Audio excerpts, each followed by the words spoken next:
Olá, pessoal! Esta é mais uma aula de língua portuguesa produzida pelas professoras Nilva, Patrícia e Valdirene. E na nossa aula de hoje, dando continuidade ao gênero textual poema que nós vimos na nossa última aula, eu trago para vocês um poema de Flor Bela Espanca. O poema é Fanatismo, onde diz assim: minha alma de sonhar-te anda perdida, meus olhos andam cegos de te ver. Não és sequer razão do meu viver, pois que tu és já toda a minha vida. Não vejo nada assim enlouquecida. Passo no mundo meu amor a ler, no misterioso livro do teu ser, a mesma história tantas vezes lida. Tudo no mundo é frágil, tudo passa. Quando me dizem isto, toda a graça de uma boca divina fala em mim. E os olhos postos em ti, vivo de rastros, podem voar mundos, morrer astros, que tu és como Deus, princípio e fim. Então, como vocês podem observar nesse texto, eu vou reforçar com vocês um pouco da estrutura deste poema. Então, como vocês podem observar, e eu já falei na última aula, que o poema ele pode ser dividido, né, em versos e estrofes. Versos nós sabemos que são cada linha, né, do poema. Então, aqui nós podemos observar que nós temos 1, 2, 3, 4, 5, 6, 7, 8, 9, 10, 11, 12, 13, 14 versos, tá certo? Nós temos 14 versos. E esse poema, ele está dividido em uma estrofe, 2, 3, 4, ok? As estrofes, elas estão divididas entre um espaço e outro. Estão vendo que aqui tem um espaço, aqui outro e aqui outro, tá certo? É dessa forma que foi dividido esse poema. Nós também podemos observar que as estrofes, elas mostram quantidades diferentes de versos. Por exemplo, nessa primeira estrofe, nós temos 1, 2, 3, 4 versos. Nessa segunda estrofe, nós também podemos observar que tem 1, 2, 3, 4 versos. Nessa terceira estrofe, nós já temos 1, 2, 3 versos. Na quarta estrofe, 1, 2, 3 versos.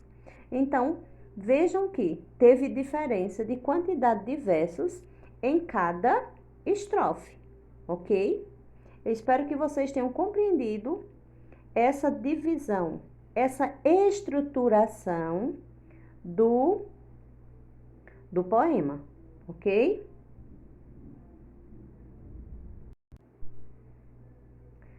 Vejam, como a gente viu, a quantidade de versos por estrofe, eles têm uma denominação pela quantidade de versos. Vejam só, quando uma estrofe tem apenas um verso,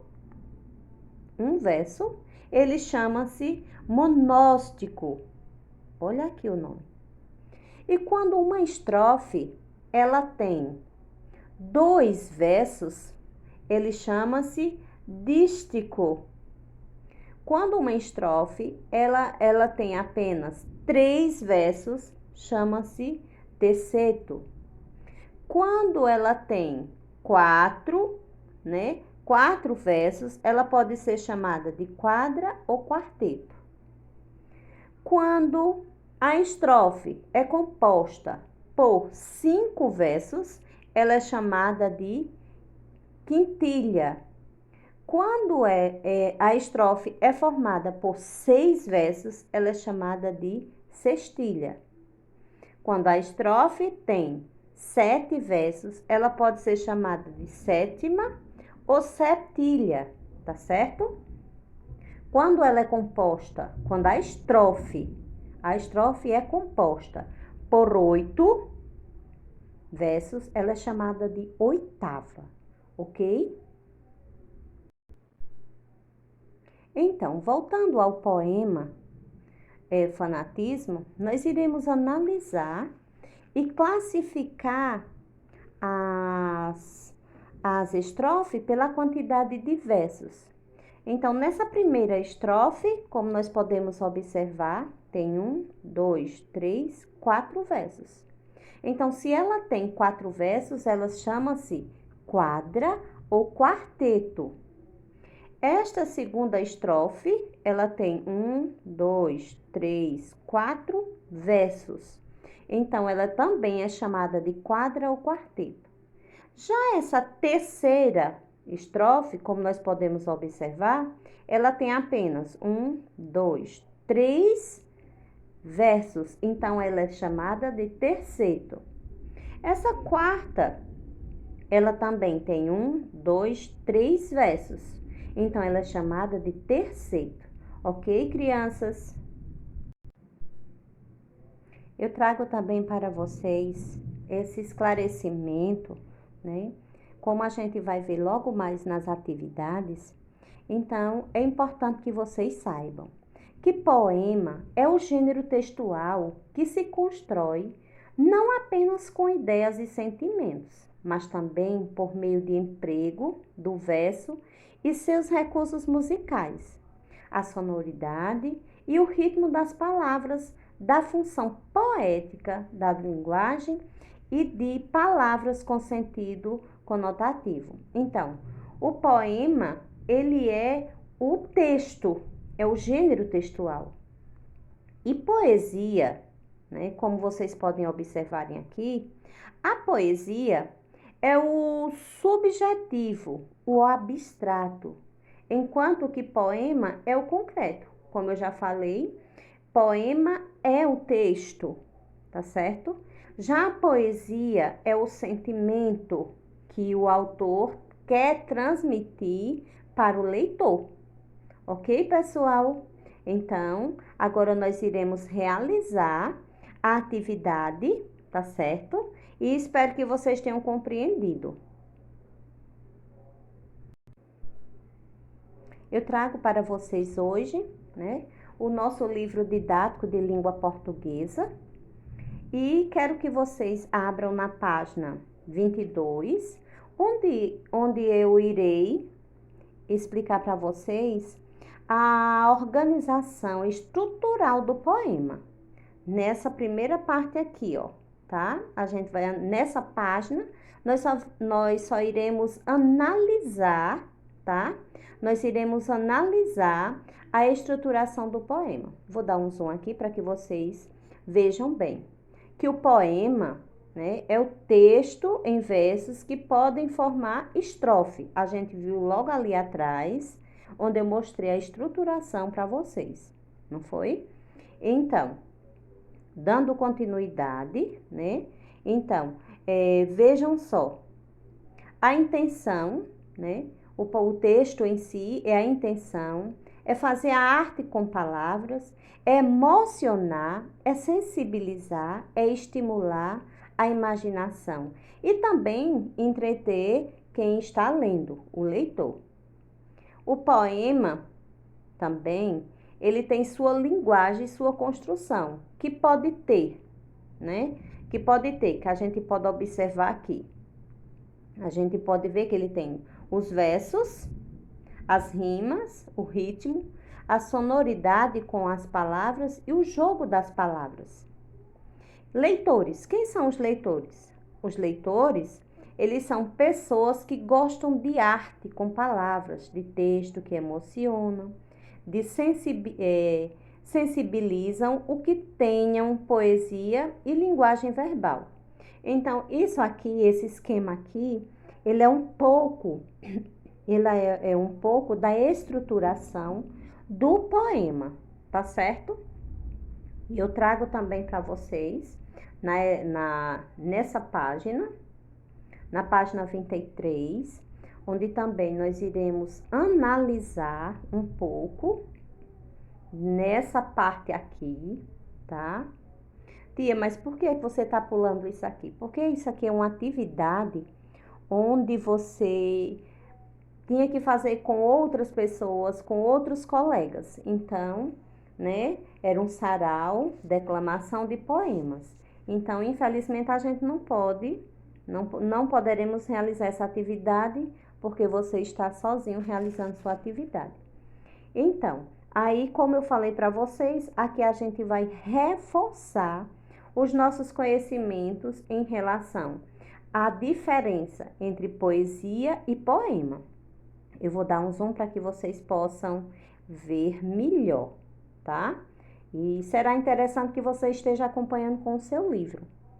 Vocês já devem ter usado várias vezes a palavra poesia. Nesta unidade também usamos muito a palavra poema para nos referirmos a um texto em versos. Muitas pessoas usam os dois termos como sinônimos, mas há algumas diferenças.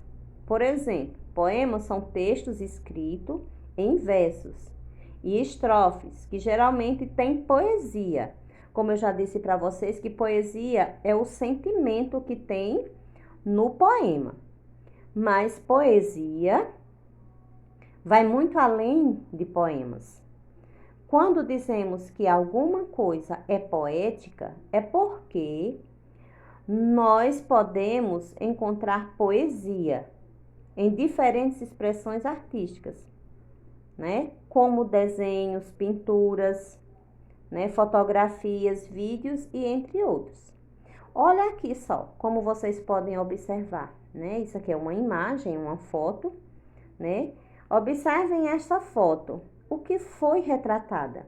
Então, como a gente pode observar nessa imagem, o que é que ela nos traz? Ela nos traz sentimento, não é? Um sentimento bom, porque veja, o macaco ele está fazendo um carinho no cachorro. Então, é possível que a gente possa ver poesia nessa imagem? É possível? Então, você vai dizer nessa questão 1 se é possível ou não. Número 2, é possível falar que essa foto é uma imagem poética? Isto é, que ela tem poesia? Converse sobre isso. Então, depois de tudo que a gente viu, né, sobre poesia e sobre poema, então, é claro que você vai saber responder. Na página 24, como a gente vê, né, pintura e poema. Então, vocês podem observar que tem uma tela e tem logo também aqui um poema. Essa é a tela e esse é o poema. Dois diferentes, né?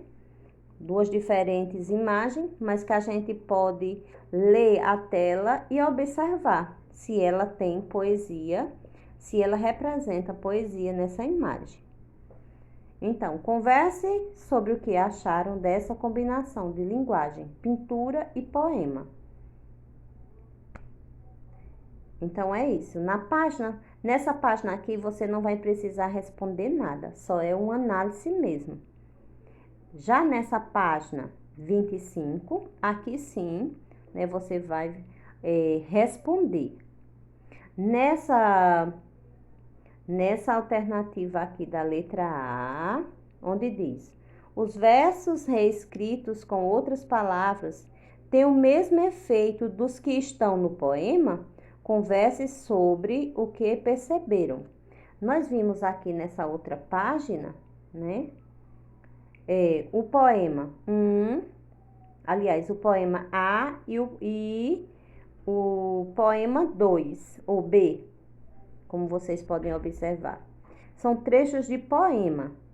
E na letra B são trechos reescritos. Então, a gente vai fazer análise desses dois, tá? Desses dois escritos e responder aqui a letra A e a letra B. relacionado àqueles dois textos, tá? Após isso, é interessante que vocês leiam com bastante atenção aqui esse texto. É o sentido real e o sentido figurado. O que é o sentido real? O sentido real é o sentido próprio das palavras. Já o sentido figurado é outro sentido que as palavras podem assumir, diferente do seu sentido próprio. O sentido figurado ajuda a criar imagens diferentes daquelas com que estamos acostumados na realidade. Então, é interessante que vocês entendam o que é o sentido real da coisa e o sentido figurado, ok? Nessa atividade 2, onde você vai responder a letra A e a letra B, vocês vão analisar, né? Releia estes versos. Sonha sonhos, cor de aurora. Sonha sonhos de luar. Explica como você entende as ideias a seguir. Sonhos, cor de aurora. B. Sonhos de luar. Então, é bom que você preste bem atenção tanto ao texto como à imagem, para que você entenda melhor o texto, ok? Essa questão 3, vocês irão ler, né?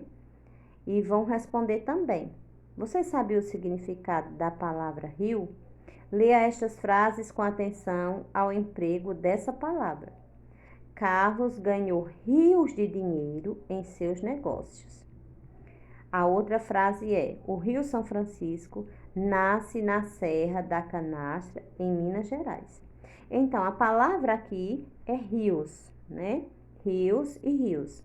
Elas têm o mesmo significado? Elas dizem a mesma coisa? Uma tem o sentido real e outra tem o sentido figurado, né?